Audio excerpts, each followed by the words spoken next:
नमस्कार, special report में स्वागत है आपका। कैपिटल टीवी बिहार देख रहे हैं आप, आपके साथ मैं हूं सृष्टि राय। बिहार में 2024 के लोकसभा चुनाव के लिए अभी से ही सियासी समीकरण सेट किए जाने लगे हैं। बीजेपी और महागठबंधन के बाद एआईएमआईएम के चीफ असदुद्दीन ओवैसी भी सीमांचल में दस्तक देने जा रहे हैं। तो ऐसे में एक सवाल है जो सबके मन में चल रहा है कि क्या ओवैसी 2020 जैसे नतीजे 2024 में दोहरा पाएंगे। पहले अमित शाह की रैली, उसके बाद महागठबंधन की रैली और उसके बाद अब असदुद्दीन ओवैसी का 2 दिनों का दौरा। आखिर बिहार में तमाम राजनीतिक दलों के लिए क्यों महत्वपूर्ण हो गया है बिहार का सीमांचल इलाका, हम आपको बताएंगे इस रिपोर्ट में। सीमांचल में ओवैसी की पदयात्रा। 2024 में होने वाले लोकसभा चुनाव की आहट जैसे जैसे सुनाई दे रही है, वैसे वैसे बिहार की सियासत कुछ ज्यादा ही गर्म होती जा रही है। खासकर बिहार का सीमांचल जो कि राजनीति का अखाड़ा बन गया है। पिछले कुछ महीने में इस इलाके में 2 बड़ी राजनीतिक रैलियां हुई, पहली अमित शाह की रैली और दूसरी महागठबंधन की रैली। इन दोनों रैलियों ने बिहार का सियासी पारा चढ़ा दिया था। इस बीच एआईएमआईएम के प्रमुख ओवैसी भी सीमांचल आ रहे हैं। बिहार में सियासी बदलाव के बाद से सूबे के मुस्लिम बाहुल इलाके सीमांचल की राजनीतिक तपिश बढ़ गई है। नीतीश कुमार के अलग होने के बाद केंद्रीय गृह मंत्री अमित शाह ने सीमांचल से ही बीजेपी के मिशन बिहार का आगाज किया था। तो उसी मैदान में नीतीश कुमार और तेजस्वी यादव ने संयुक्त रूप से महागठबंधन की रैली पूर्णिया में करके अपनी ताकत दिखाई थी।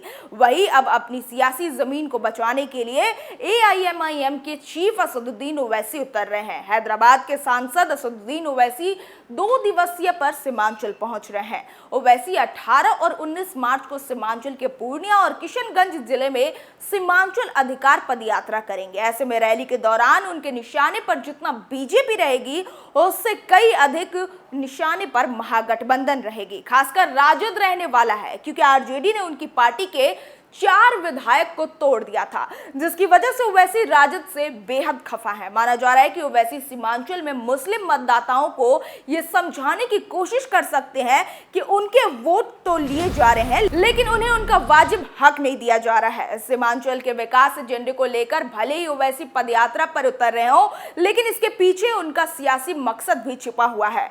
बिहार में सियासी बदलाव और एआईएमआईएम के 5 में से 4 विधायक आरजेडी में जाने के बाद ओवैसी के लिए सूबे में अपनी सियासी जमीन को बचाए रखने की चुनौती है।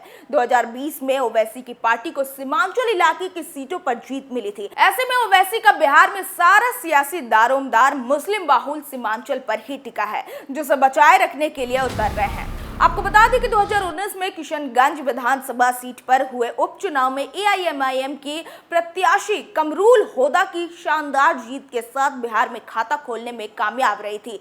इसके बाद 2020 में ओवैसी की पार्टी के 5 विधायक सीमांचल के इलाके से जीत दर्ज किए थे, लेकिन बाद में 4 विधायकों ने आरजेडी का दामन थाम लिया। यह ओवैसी के लिए बिहार में बड़ा सियासी झटका था। असदुद्दीन ओवैसी 2024 के लोकसभा और 2025 के विधानसभा चुनाव को देखते हुए सीमांचल पर फोकस करने का प्लान बनाया है, जिसके तहत 2 पूर्णिया और किशनगंज में पदयात्रा करने के साथ साथ जनसभा करेंगे। ओवैसी का कदम बिहार के मुख्यमंत्री नीतीश कुमार और उनके डिप्टी सीएम तेजस्वी यादव के लिए चिंता बढ़ा सकता है, क्योंकि महागठबंधन का सियासी आधार भी सीमांचल में मुस्लिम वोटों पर टिका है। वही ओवैसी की सियासी वजूद बिहार में मुस्लिमों को ही निर्भर करता है और 2022 में मुस्लिम वोटों के दम पर ही जीत सकते थे, लेकिन 2024 और 2020 की तरह नतीजे दोहराने की चुनौती खड़ी हो गई है। बिहार में मुस्लिम सियासत। बिहार में मुस्लिम समुदाय की आबादी 16% है। सूबे की कुल 243 विधानसभा सीटों में से 47 सीटें ऐसी हैं जहां मुस्लिम वोटर निर्णायक स्थिति में है।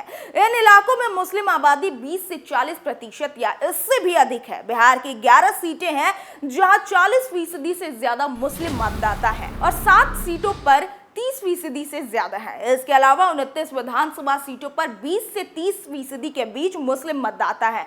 सीमांचल के इलाके में मुस्लिम समुदाय की आबादी 40 से 70% के करीब है। सीमांचल का समीकरण।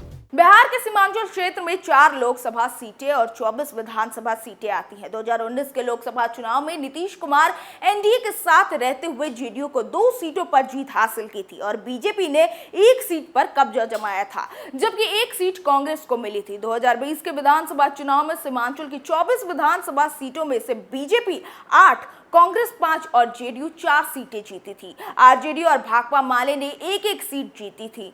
एआईएमआईएम ने 5 सीटें जीती थी, जिनमें से 4 पिछले साल आरजेडी में शामिल हो गए। ऐसे में आरजेडी के 5 और ओवैसी की पार्टी के 1 विधायक सीमांचल में है। ओवैसी फैक्टर से क्या होगा?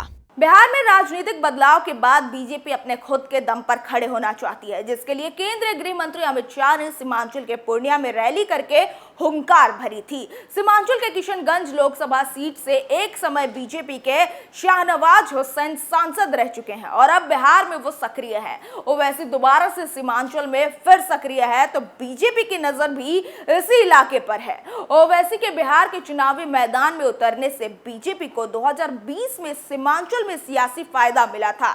सबसे ज्यादा 8 जीती थी। हाल ही में गोपालगंज और कुर्नी विधानसभा सीटों के लिए हुए उपचुनाव में एआईएमआईएम ने महागठबंधन का सारा खेल बिगाड़ दिया था। उपचुनाव में एआईएमआईएम ने मुस्लिम वोटों को अपने साथ जोड़ने में सफल रही थी, जिसका लाभ बीजेपी को मिला और वो दोनों सीटों पर जीत दर्ज की थी। गोपालगंज उपचुनाव में एआईएमआईएम के अब्दुल सलाम को 12,212 मत मिले थे, जबकि आरजेडी को बीजेपी ने महज 1,794 मतों के अंतर से हराया था। ओवैसी किसकी बढ़ाएंगे टेंशन? ओवैसी के सीमांचल दौरे से महागठबंधन की चिंता बढ़ गई है, क्योंकि मुस्लिम वोटों में सिर्फ बिखराव का खतरा नहीं बल्कि हिंदू और मुस्लिम वोटों के ध्रुवीकरण की भी संभावना है। सीमांचल का इलाका भले ही मुस्लिम बहुल है, लेकिन यहाँ अति पिछड़ा और पिछड़ा वोटर की भी अच्छी खासी आबादी है। आरजेडी यहाँ पर मुस्लिम यादव समीकरण के जरिए मजबूत मानी जाती है, तो जेडीयू मुस्लिम और अति पिछड़े के दम पर जीतती रही है। बीजेपी बिहार में नीतीश से अलग होने के बाद खुलकर हिंदुत्व कार्ड खेल रही है और हिंदू वोटों को अपनी छतरी के नीचे लाने की कवायद में जुटी है। पूर्णिया की रैली में अमित शाह ने जिस तरह से नीतीश सरकार पर ध्रुवीकरण का आरोप लगाया, उससे भी यह संकेत मिलने लगा है कि असदुद्दीन ओवैसी भी लगातार नीतीश कुमार और तेजस्वी यादव को निशाने पर ले रहे हैं और महागठबंधन पर मुस्लिमों और सीमांचल के साथ भेदभाव करने का आरोप लगा रहे हैं। ऐसे में देखना है कि सीमांचल का सियासी मिजाज क्या रुख लेता है। स्पेशल रिपोर्ट में आज के लिए बस इतना ही। फिर पेश होंगे किसी नए मुद्दों के साथ, तब तक के लिए देखते रहिए कैपिटल टीवी बिहार। नमस्कार।